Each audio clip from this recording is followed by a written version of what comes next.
रे आमर सब क्यों फायदा मिले एवं अर्जुन गछ छाली द्वारा आम क्यों सब उपकार पाई था ताई भिडियो आज आलोचना करिबा।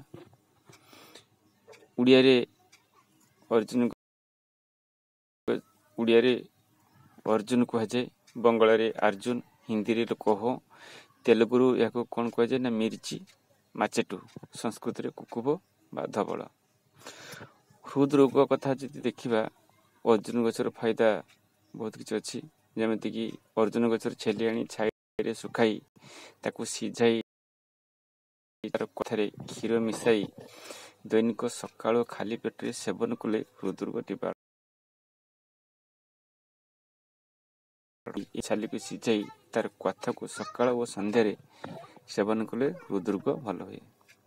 यदि डायबिटीज कथा देखिबा जेटा हम बहुमूत्र बोली कहूचे, अर्जुन छेली को सिझाई कथा प्रस्तुत करी से कथा सहित 1 चामच छाली चूर्ण एवं महू प्रक्षेप दे सेवन कले बहुमूत्र रोग भल हुए।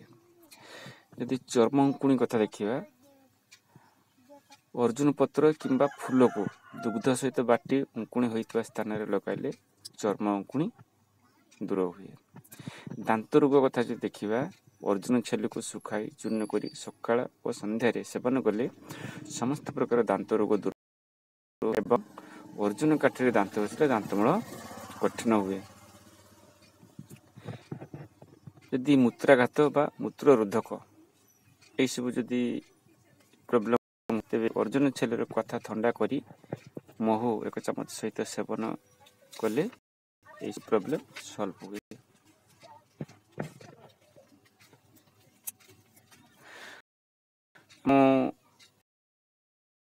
जब कहती मोर पवन अटकी गला से सब जो प्रॉब्लम हुए देह कौन से जगह पवन अटकी जाए तारे गोलमरीच सहित अर्जुन छेली एक बाटी से जगह लेप देव किंबा छेली को कंचा दरे बाटी लेप देव देले यह सॉल्व हो जाए।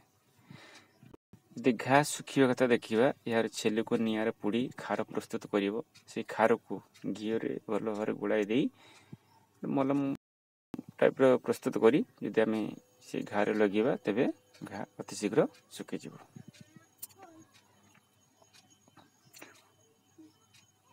पुड़ा घा यदि कौन सी जगह रे पुड़ी जाइते बा फुटका हेइते तेबे कोन करिवे ना एही छेली रो चूर्ण पुड़ा घा उपरे पकाइले घा भल हो जाए। छेली को पुड़ी की चूर्ण सुखी चूर्ण करदेव, चूर्ण कर देगी कौन कर से चूर्ण को जब से पुड़ा घा टे पकईबा ताले भल हो। हाथ भांगी गले हाथ भांगिले कौन कर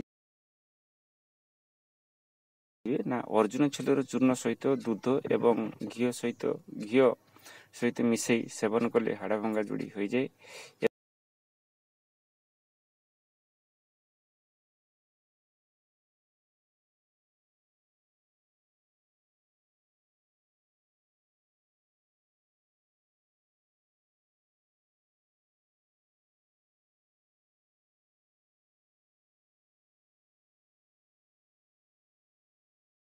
वो मूत्र बाटी लेपदेले पीड़ा दूर हुए किंबा ये छेली सहित किसी अल्प लुण माने अर्जुन छेली सहित किसी लुण देकी छेंचीब छेंची सारा पर गोटे शाला पत्र रखी जेठी हाड़ माड़ हो जदि आम बांधीदबा ताले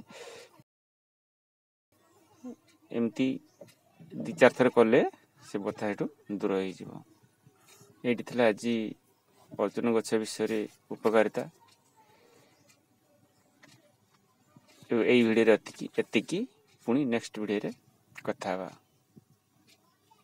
रही नमस्कार, जय जगन्नाथ।